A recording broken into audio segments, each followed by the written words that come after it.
Assalamualaikum warahmatullahi wabarakatuh.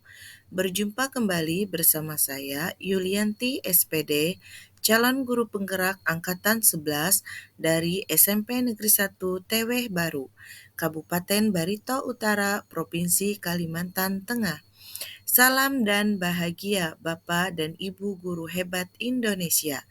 Pada kesempatan yang berbahagia ini, saya akan memaparkan Jurnal Refleksi Dwi Mingguan ke-7, Modul 2.3, Coaching untuk Supervisi Akademik.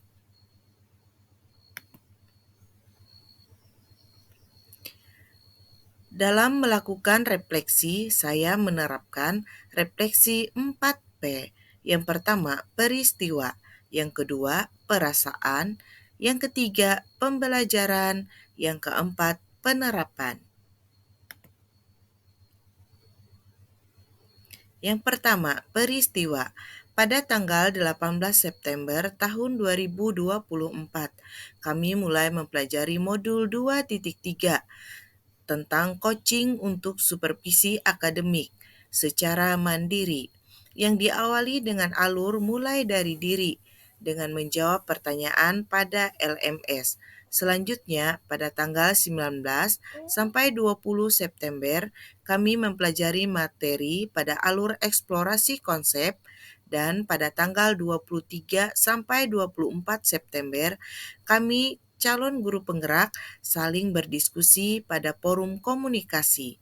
Setelah selesai mempelajari materi pada alur eksplorasi konsep, pada tanggal 25 September, kami berlatih coaching sesama calon guru penggerak secara berkelompok atau berpasangan.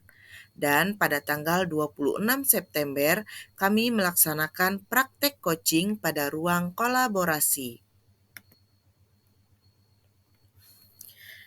Kedua, perasaan. Setelah mempelajari modul 2.3, coaching untuk supervisi akademik, saya merasa senang sekali karena mendapatkan pengetahuan baru tentang coaching dan perbedaannya dengan mentoring, fasilitasi, training, dan konseling, serta paradigma berpikir, prinsip, dan kompetensi yang harus dimiliki dalam melakukan coaching. Saya juga merasa sangat bersyukur memiliki kesempatan untuk praktek langsung penerapan coaching bersama rekan calon guru penggerak lainnya dan mendapatkan umpan balik dari fasilitator dan rekan CGP sebagai bahan perbaikan.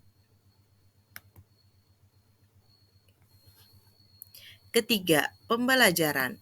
Setelah mempelajari modul ini, banyak sekali pembelajaran yang saya dapatkan dalam melakukan pengembangan diri sendiri, murid, dan rekan sejawat. Ada beberapa hal yang dapat saya simpulkan terkait materi pada modul ini, yaitu sebagai berikut. 1. Coaching didefinisikan sebagai sebuah proses kolaborasi yang berfokus pada solusi, berorientasi pada hasil dan sistematis, di mana coach memfasilitasi peningkatan atas performa kerja, pengalaman hidup, pembelajaran diri, dan pertumbuhan pribadi dari coachee, menurut Grant tahun 1999. Sedangkan Whitmore tahun 2003 mendefinisikan coaching sebagai kunci pembuka potensi seseorang untuk memaksimalkan kinerjanya.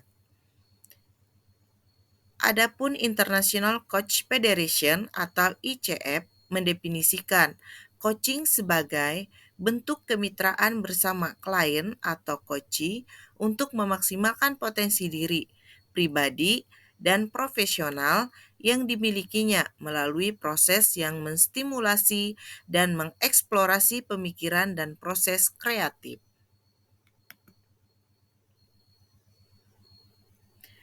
Kedua, Ki Hajar Dewantara menekankan bahwa tujuan pendidikan itu menuntun tumbuhnya atau hidupnya kekuatan kodrat anak sehingga dapat memperbaiki lakunya.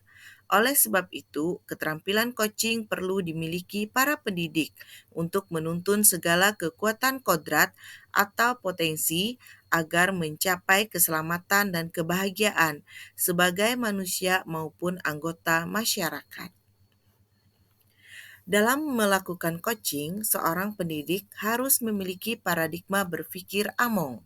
Yang pertama, coach dan coachee adalah mitra belajar. Yang kedua, emansipatif. Yang ketiga, kasih dan persaudaraan. Yang keempat, ruang perjumpaan pribadi.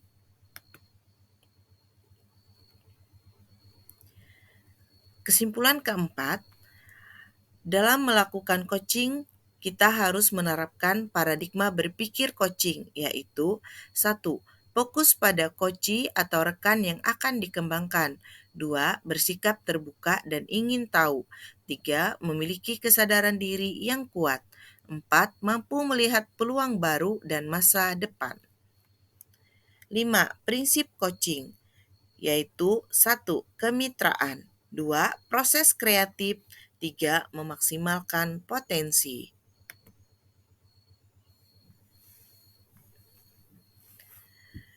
Kesimpulan yang keenam, kompetensi inti coaching yaitu 1. Kehadiran penuh atau present. 2. Mendengarkan aktif. 3. Mengajukan pertanyaan berbobot. Kesimpulan ketujuh, percakapan coaching dengan alur Tirta yaitu Tirta merupakan akronim dari yang pertama, tujuan umum. Yang kedua, I-nya adalah identifikasi. Yang ketiga, R-nya adalah rencana aksi.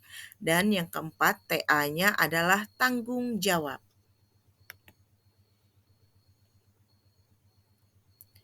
Kesimpulan yang kedelapan, setelah melakukan coaching, seorang coach hendaknya memberikan umpan balik yang efektif, yaitu umpan balik yang harus bersifat netral, sehingga tidak subjektif dan tanpa dasar. Ini menurut Costa dan Garmstone tahun 2016.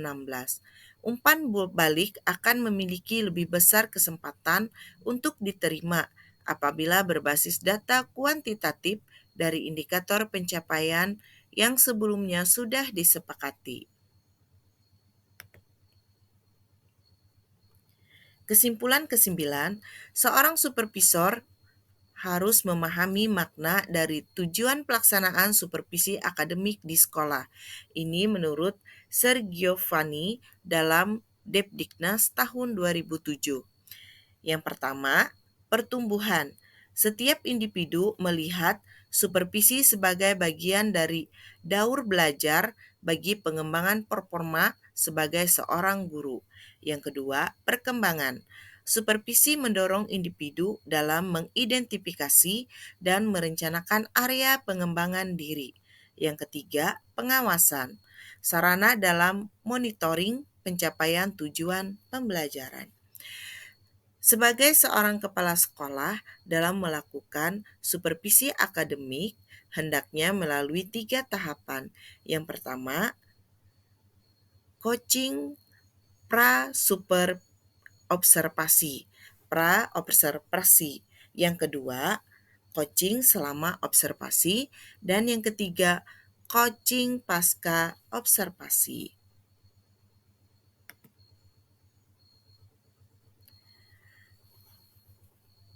Refleksi yang keempat yaitu penerapan.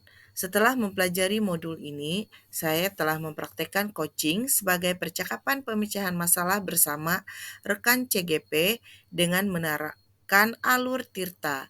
Saya akan menerapkan keterampilan coaching dalam mengembangkan diri murid dan rekan sejawat di sekolah. Saya juga akan terus berlatih meningkatkan kemampuan dalam menerapkan coaching bersama rekan CGP lainnya. Demikian jurnal refleksi Dwi Mingguan ke-7 yang dapat saya paparkan. Terima kasih telah mengikuti. Sampai jumpa kembali.